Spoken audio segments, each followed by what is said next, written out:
All right, so Path of Exile 2. Everyone's talking about it, and for good reason, right? Yeah, it's really got the ARPG community buzzing. It's not just a sequel, it seems like they're really going for it this time. From what I've seen in the dev interviews and all the sneak peeks, it's a whole new beast. Oh, absolutely. The scope is incredible. And one of the things that really caught my eye right off the bat is their focus on melee combat. They're talking about a complete overhaul, not just tweaking a few numbers here and there. It's ambitious, for sure. I Yeah. mean, Path of Exile has always been this massive, intricate game, but Melee is often felt, well, a little underdeveloped. Yeah, kind of like the neglected child a little bit. Right, like everyone wants to be that brutal warrior wading into battle, but then you end up just, you know, lobbing spells from a distance. It's because clicking is just easier. It's always been a thing in ARPGs. Yeah, exactly. Easier and sometimes, honestly, more effective. But PoE 2, it sounds like they're changing the game, literally. We're talking 8 new character classes, Yeah. 8 out of 12 already in beta, plus a ridiculous number of new gear options. They've even revamped the passive skill tree, which is huge. Yeah, it's massive. But going back to the melee, what I find fascinating is how the developers are approaching the inherent challenge of good melee combat. Because it's not just about numbers, right? It's about feel. Exactly. They're not just crunching numbers. They're looking at what makes other action-heavy games so satisfying. Think about the fluidity of a fighting game, where every button press, every animation, every combo matters. That's the kind of feeling they're aiming for. You can tell they've been studying other games. Yeah. Really digging deep into the psychology of what makes combat feel good.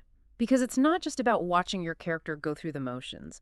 It's about feeling the weight of every swing, every impact. You really got to feel connected to your character, and that can make or break the experience. Totally. And that's not easy to achieve, especially in an RPG where you're juggling skills, gear, and strategic decision-making on top of everything else. And that's where Path of Exile 1, sometimes struggle. I mean, the game was amazing, don't get me wrong, but it often felt like you were pigeonholed into very specific builds. Absolutely.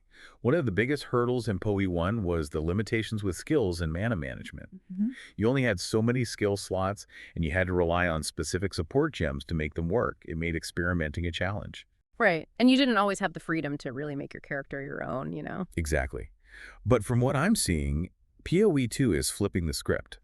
They're giving players more freedom with skills, making mana a true resource instead of just a cost. And they're introducing new support gems that change how skills function on a fundamental level. And this is where that whole concept of a supportable default attack comes in, which I think is brilliant. Okay, supportable default attack. Break that down for me a little bit. So imagine customizing your basic attack with gems that add like a bleed effect, a chance to stun, or even summon a spectral clone. Wait, hold on. A spectral clone from a default attack. Yeah. So you're telling me that even something as basic as clicking your left mouse button could be a build-defining mechanic in this game? That's the level of depth they're going for. Because they're basically reimagining Melee from the ground up, and that has a ripple effect on every other aspect of the game. It's exciting. It's like they looked at every cheese strat and said, nope, not going to fly here. You got to hand it to them, though. They're really pushing players to up their game. Yeah, it's about engaging with the combat system on a deeper level. Learning enemy tells, using your skills strategically, moving with purpose. It's a totally different vibe from that, like, click and kite style that a lot of people relied on in the original. It's almost like they're turning combat into a dance or something. Right. Like a deadly ballet. And speaking of dancing, what about the bosses? How do these changes impact boss design? That's where things get really interesting. One of the developers talked about how they had to completely rethink boss encounters for PoE 2. Apparently, some fights that seemed epic on paper just totally fell apart when they forced players to get up close and personal. I guess that makes sense. If you're emphasizing melee, the encounters have to be designed around that. Exactly. The devs have mentioned that bosses will have more dynamic movesets, with clear tells and openings for attacks. It's less about whittling down a health bar from afar and more about, like you said, that dance. Right. Learning attack patterns, dodging, and then capitalizing on those moments when you can actually land a hit. So does this mean no more face-tanking bosses with a mountain of defense and a lifesteal build? Well, that remains to be seen. I mean, Path of Exile has always been about build diversity and knowing the community. They'll find a way. Oh, they'll definitely break it. Right. But the core design philosophy seems to be about creating a more, engaging and interactive experience, even for those who prefer tankier builds. Okay, so we've got Smarter enemies, more dynamic bosses. Hmm. What about the loot and character progression? Because let's be real, half the fun of Path of Exile is the thrill of finding that perfect item, right? Absolutely. And this is where it gets really interesting. They haven't abandoned the core loot loop, but they've made some tweaks to encourage a different kind of engagement. You're talking about the Gold Sync revamp, because at first I was like, really? Another currency to manage? But it sounds like it's much more than that. Way more. In PoE 2, gold isn't just for vendors anymore. It's a resource that factors into crafting, upgrading, even respecting your character. So it's not just about buying things, it's about investing in your character. Precisely. Imagine finding an amulet that's perfect for your build, but it's missing a socket. In the past, you were kind of stuck. But in PoE2, you could potentially use gold to add that socket. You're essentially customizing your loot in a way that wasn't possible before. Whoa, that is a game changer, especially for someone like me who spends way too much time theory crafting builds. Right. Instead of praying to the RNG gods, you can actually work towards your ideal gear setup. That's awesome. And it's not just about raw power either. They're adding new crafting recipes and upgrade paths that focus on build synergy and encourage experimentation. Like, you might find a unique item that's cool but not ideal for your build right now. But with the new crafting system, you can modify it, reroll stats, even add new properties, make it perfect for your character. So no more feeling like you're stuck with a build just because you got lucky early on. I like that a lot. It's almost like they're encouraging us to be more involved in our characters, not just grinding for gear, but really crafting a playstyle.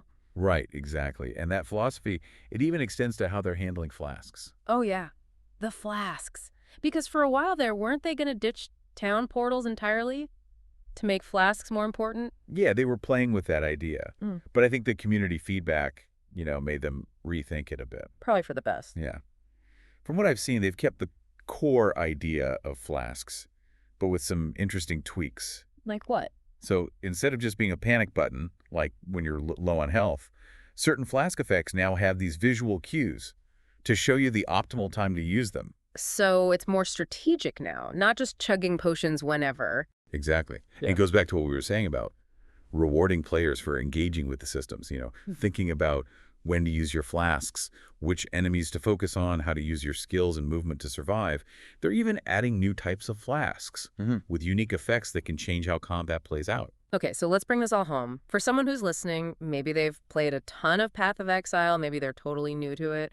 What's the one big takeaway here? I think the biggest thing, the aha moment, is that Path of Exile 2, it's not just a sequel, it's like a whole reimagining of what an action RPG can be. They're taking what worked in the original, all that complexity, the depth, the sheer amount of content, and they're refining it. And making it more approachable without losing the challenge. Exactly. And that's what's exciting to me. It's like they're trying to bridge that gap between, the hardcore ARPG fans and people who might have been intimidated by the genre before. Which is huge. ARPGs can be a tough sell sometimes. But for me, what I'm taking away from all of this is that PoE 2 seems to be about giving players the tools to craft their own fun. Like, however you want to play, whether it's theory crafting the perfect build, messing around with crazy skill combinations, or just exploring every nook and cranny of the world, it seems like there's something for everyone. And who knows, right? Maybe with all these changes, we'll see a whole new wave of ARPG players. Yeah. People who are drawn to a game that respects their time, rewards their skill, and just keeps things interesting.